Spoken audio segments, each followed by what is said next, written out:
സർക്കാർ ഉദ്യോഗസ്ഥരായ അച്ഛനും അമ്മയും അവരുടെ 12 വയസ്സുള്ള ഒരു ആൺകുട്ടിയും കൊണ്ടാണ് വന്നത്. അവനെ ഇപ്പോൾ സ്കൂളിൽ നിന്ന് പുറത്താക്കിയിരിക്കുന്നു. എന്താ സ്കൂളിൽ നിന്ന് പുറത്താക്കാനുള്ള കാരണമെന്ന് ചോദിച്ചപ്പോൾ അച്ഛനും അമ്മയും പരസ്പരം മുഖാമുഖം നോക്കുന്നുവല്ലാതെ ഒന്നും മിണ്ടുന്നില്ല. കുറച്ച് നേരത്തെ മൗനത്തിന് ശേഷം ഒരു പതുക്കെ സംസാരിച്ചു തുടങ്ങി. ഈ കുട്ടിയെ കൊണ്ട് വലിയ പ്രശ്നങ്ങളാണ്. ചെറിയ പ്രായത്തിലെ അനുസരണക്കേട്. ഒരു കാര്യം ചെയ്യരുതെന്ന് പറഞ്ഞാൽ അതേ ചെയ്യും. ഒരു സ്ഥലത്ത് പോകരുതെന്ന് പറഞ്ഞാൽ അങ്ങോട്ടേ പോകും. പ്രായം ചെന്ന ആൾക്കാരെ ഉപദ്രവിക്കരുതെന്ന് പറഞ്ഞാൽ അവരെ പോയി തോണ്ടുക, ഉപദ്രവിക്കുക, ശല്യം ചെയ്യുക, ഇങ്ങനെയൊക്കെ ചെയ്തുകൊണ്ടിരിക്കും. കുറച്ചുകൂടെ മുതിർന്നു കഴിഞ്ഞപ്പോഴത്തേക്ക് കളവ് പറയാൻ തുടങ്ങി. കളവ് പറയാന്ന് പറഞ്ഞാൽ ഒരു സാഹചര്യത്തിൽ നിന്ന് രക്ഷപ്പെടാൻ വേണ്ടിയുള്ള കളവല്ല, ബോധപൂർവം കളവ് പറഞ്ഞ് ആ കളവ് വിശ്വസിച്ച് മുതിർന്ന ആളുകൾ ചതിക്കുഴിയിൽ ചാടുമ്പോൾ ഒരു പ്രത്യേക സന്തോഷമാണ് ആ കുട്ടിക്കെന്നാണ് പറയുന്നത്. അല്പം കൂടെ മുതിർന്നു കഴിഞ്ഞ് സ്കൂളിലൊക്കെ പോയി തുടങ്ങി കഴിഞ്ഞപ്പോഴത്തേക്ക് മോഷണം തുടങ്ങി. വീട്ടിൽ നിന്ന് ആദ്യം ചില്ലറത്തൊട്ടുകൾ മോഷ്ടിക്കുന്നു, കുറച്ച് കഴിയുമ്പോൾ നോട്ടുകൾ മോഷ്ടിക്കുന്നു. അല്പം കൂടെ മുതിർന്നു കഴിഞ്ഞപ്പോഴത്തേക്ക് മൊബൈൽ ഫോണും സ്വർണ്ണാഭരണങ്ങളും ATM കാർഡും ഒക്കെ മോഷണം പോകാൻ തുടങ്ങി. ബന്ധുക്കളുടെ വീട്ടിൽ കൊണ്ടുപോയാൽ അപകടമാണ്, അവിടെ നിന്നൊക്കെ മൊബൈൽ പതുക്കെ മോഷ്ടിക്കും. പിന്നെ മറ്റു കുട്ടികളോടൊക്കെ ഭയങ്കര ദേഷ്യമാണ്. വഴക്കിട്ട് കഴിഞ്ഞാൽ പെട്ടെന്ന് പ്രകോപിതനാകും, മറ്റു കുട്ടികളെ എടുത്തിട്ടടിക്കും, വല്ലാതെ ദ്രോഹിക്കുന്ന രീതിയിലാണ് പെരുമാറുന്നത്. മൃഗങ്ങളോടും ഈ ദ്രോഹമൊക്കെ ചെയ്തു കഴിഞ്ഞു. ഒരു പൂച്ചയെ വലിച്ചുകൊണ്ട് വന്ന പൂച്ചയുടെ വാല് ഈ കതകിൻ്റെ ഇടയിൽ വെച്ചിട്ട് അടച്ച് ചതയ്ക്കുന്ന രീതിയിലുള്ള പെരുമാറ്റങ്ങളൊക്കെ ചെയ്തു കളഞ്ഞു. ഇപ്പോൾ സ്കൂളിൽ നിന്ന് പുറത്താക്കിയത് മറ്റൊന്നും കൊണ്ടല്ല, ക്ലാസ് നടക്കുന്നു. അധ്യാപിക തൊട്ടടുത്തിരുന്ന ഒരു കുട്ടിയോടൊരു ചോദ്യം ചോദിച്ചു. ആ ചോദ്യത്തിന് ഉത്തരം പറയാൻ ആ കുട്ടി എഴുന്നേറ്റ് നിന്നപ്പോൾ നമ്മുടെ കഥാനായകൻ അങ്ങോട്ടൊരു കോമ്പസ് വെച്ചു കൊടുത്തു. ചോദ്യത്തിന് ഉത്തരം പറഞ്ഞിട്ട് ആ കുട്ടി കോമ്പസിൻ്റെ പുറത്തേക്ക് ഇരുന്ന് അവൻ പ്രാണവേദന കൊണ്ട് നിലവിളിക്കുമ്പോൾ ഈ കുട്ടി എന്തോ മഹത്തായ കാര്യം ചെയ്ത പോലെ അട്ടഹസിച്ച് ഭയങ്കര ഉച്ചത്തിൽ പൊട്ടിച്ചിരിക്കുകയാണ്. ഇത് കേൾക്കുമ്പോൾ തന്നെ നമുക്കൊരു അസ്വസ്ഥത തോന്നുന്നുണ്ടല്ലേ? നമ്മുടെ അടിവയറ്റിലൊക്കെ ചെറിയൊരു കത്തലൊക്കെ വന്നു കാണും ഈ ഒരു കാര്യം കേട്ടപ്പോൾ തന്നെ. അങ്ങനെ അടിവയറ്റിൽ നിങ്ങൾക്കൊരു കത്തൽ വരുന്നുണ്ടെങ്കിൽ നിങ്ങളുടെ തലച്ചോറിൽ ദർപ്പണ നാഡീവ്യൂഹങ്ങൾ അല്ലെങ്കിൽ മിറർ ന്യൂറോൺസ് എന്ന് പറഞ്ഞൊരു സംഗതിയുണ്ട്. എന്താണ് ഈ ദർപ്പണ നാഡീവ്യൂഹങ്ങൾ? മറ്റൊരു വ്യക്തിയുടെ വൈകാരിക അവസ്ഥ പൂർണ്ണമായും മനസ്സിലാക്കി അതിനനുസരിച്ച് നമുക്ക് പെരുമാറാൻ സഹായകമാകുന്ന അനുതാപം അല്ലെങ്കിൽ എംപതി എന്ന ഗുണവിശേഷത്തിൻ്റെ മസ്തിഷ്ക അടിസ്ഥാനമാണ് ഈ ദർപ്പണ നാഡീവ്യൂഹങ്ങൾ. ദർപ്പണ നാഡീവ്യൂഹങ്ങൾ ഉള്ള വ്യക്തികൾക്ക് ബാക്കിയുള്ളവരുടെ വേദനയും വിഷമങ്ങളും ഒക്കെ മനസ്സിലാകും.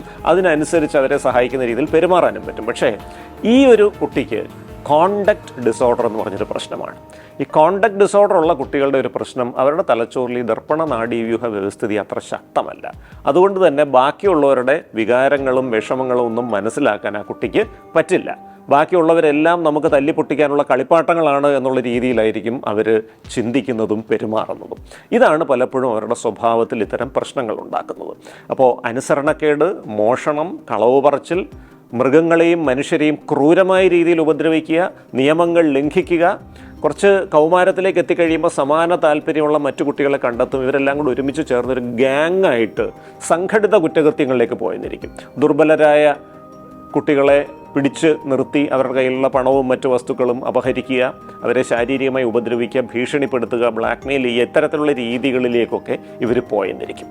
ഈ കോണ്ടക്ട് ഡിസോർഡർ ഉള്ള കുട്ടികൾക്ക് പലപ്പോഴും വീട്ടിലൊക്കെ പ്രശ്നങ്ങൾ ഉണ്ടാകാം. ഛിദ്രമായ കുടുംബ പശ്ചാത്തലമായിരിക്കാം, അല്ലെങ്കിൽ ലഹരി വസ്തുക്കൾക്ക് അടിമപ്പെട്ട മാതാപിതാക്കൾ ഉണ്ടാകാം, സാമൂഹ്യ വിരുദ്ധമായ പ്രവർത്തനങ്ങൾ ചെയ്യുന്ന കുടുംബാംഗങ്ങളുണ്ടാകാം. പലപ്പോഴും ഇത്തരം പശ്ചാത്തലങ്ങളിൽ നിന്ന് വരുന്ന കുട്ടികളാണ് നല്ലൊരു ശതമാനവും ഇത്തരം ഈ കോണ്ടക്ട് ഡിസോർഡറിൻ്റെ ലക്ഷണങ്ങൾ കാണിക്കുന്നത്. അത്യപൂർവമായി വളരെ ഭദ്രമായ കുടുംബ പശ്ചാത്തലങ്ങളിൽ നിന്ന് വരുന്ന കുട്ടികളും ഇത്തരം രീതികൾ പ്രകടിപ്പിക്കാൻ സാധ്യതയുണ്ട്. ഈ കോണ്ടക്ട് ഡിസോർഡർ ഉള്ള കുട്ടികളുടെ തലച്ചോറിൻ്റെ പാർശ്വഭാഗത്തുള്ള ടെമ്പറൽ ലോബ് എന്ന് പറയുന്ന നമ്മുടെ വികാരങ്ങളെ ക്രമീകരിക്കുന്ന മസ്തിഷ്ക ഭാഗത്തിൻ്റെ പ്രവർത്തനത്തിന് കുറച്ച് തകരാറുകളുണ്ട്. അതുകൊണ്ട് തന്നെ അവർ സമൂഹത്തിന് അംഗീകരിക്കാൻ പറ്റാത്ത വൈകാരിക പ്രകടനങ്ങൾ, ചിലപ്പോൾ ദേഷ്യത്തിൻ്റെ രൂപത്തിലായിരിക്കാം, അക്രമത്തിൻ്റെ രൂപത്തിലായിരിക്കാം, ക്രൂരതയുടെ രൂപത്തിലായിരിക്കാം ഒക്കെ അവർ പ്രദർശിപ്പിച്ചേക്കും. ഈ കോണ്ടക്ട് ഡിസോർഡർ ചികിത്സിക്കാതിരുന്നാൽ എന്ത് സംഭവിക്കും? ഓർത്ത് നോക്കുക, 12 വയസ്സിൽ തൊട്ടടുത്തിരുന്ന സുഹൃത്തിൻ്റെ മർമ്മഭാഗത്ത് കോമ്പസ് കുത്തിക്കയറ്റിയ ഒരു കുട്ടിയെ അങ്ങനെ അങ്ങ് വിട്ടാൽ എന്തായിരിക്കാം സംഭവിക്കാൻ സാധ്യത? അവനൊരു പ്രായപൂർത്തിയായി കഴിയുമ്പോൾ ചിലപ്പോൾ വളരെ ക്രൂരമായ രീതിയിലുള്ള സാമൂഹ്യ വിരുദ്ധ പ്രവർത്തികളിലേക്ക് അവൻ പോയെന്നിരിക്കാം. അതുകൊണ്ട് തന്നെ ഈ കോണ്ടക്ട് ഡിസോർഡർ ചെറുപ്പത്തിൽ തന്നെ കണ്ടെത്തി ചികിത്സിക്കുന്നത് അത്യാവശ്യമാണ്. ഇല്ലെങ്കിൽ ഇവർ ഭാവിയിൽ സാമൂഹിക വിരുദ്ധ വ്യക്തിത്വ വൈകല്യം അല്ലെങ്കിൽ ആൻറ്റി സോഷ്യൽ പേഴ്സണാലിറ്റി ഡിസോർഡർ എന്ന് പറഞ്ഞൊരു അവസ്ഥയിലേക്ക് പോയേക്കാം.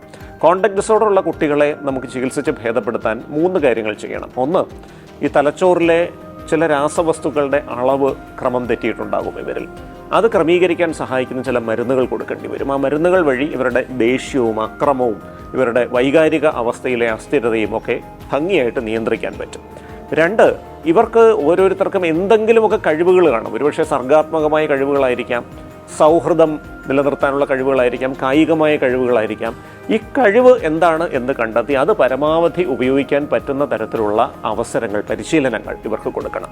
അതുപോലെ മുതിർന്ന ഏതെങ്കിലും ഒരു വ്യക്തി, അത് കുടുംബാംഗമാകാം, പുറത്തുള്ള ആളാകാം, അദ്ദേഹത്തോട് ഈ കുട്ടിക്ക് ഒരു വിശ്വാസമുണ്ട് എങ്കിൽ ആ വിശ്വാസത്തിൻ്റെ അടിസ്ഥാനത്തിൽ ആ വ്യക്തിക്ക് ഈ കുട്ടിയെ മെൻറ്റർ ചെയ്തുകൊണ്ട് വരാനായിട്ട് പറ്റും. ഇതോടൊപ്പം രക്ഷിതാക്കൾ പലപ്പോഴും ആശയക്കുഴപ്പത്തിലേക്ക് ഇവരെന്താണ് ഇങ്ങനെ ചെയ്യുന്നത്. ഇപ്പോൾ ഒരു പേരൻറ്റ് മാനേജ്മെൻറ്റ് ട്രെയിനിങ് എന്നൊരു പരിശീലനമുണ്ട്. എങ്ങനെ വേണം ഈ കുട്ടിയെ രക്ഷിതാക്കൾ കൈകാര്യം ചെയ്യാൻ, അവൻ്റെ ദേഷ്യം എങ്ങനെ നിങ്ങൾ നിയന്ത്രിക്കണം, അവനെങ്ങനെ നല്ല വഴി കാണിച്ചു കൊടുക്കണം. അപ്പോൾ ഈ മരുന്നുകളും നേരത്തെ സൂചിപ്പിച്ച ഈ മനഃശാസ്ത്ര ചികിത്സകളും ഈ രക്ഷിതാവിനുള്ള പരിശീലനവും സംയോജിതമായി ഉപയോഗിച്ചാൽ കോണ്ടക്ട് ഡിസോർഡർ ഉള്ള കുട്ടികളെ നമുക്ക് ഫലപ്രദമായി അവരുടെ പ്രശ്നങ്ങൾ നിയന്ത്രിക്കാൻ സാധിക്കും. ചികിത്സിക്കാത്ത പക്ഷം അത് നേരത്തെ സൂചിപ്പിച്ച പോലെ സാമൂഹ്യ വിരുദ്ധ വ്യക്തിത്വ വൈകല്യത്തിലേക്ക് മാറാനുള്ള സാധ്യതകളുമുണ്ട്. നമസ്കാരം.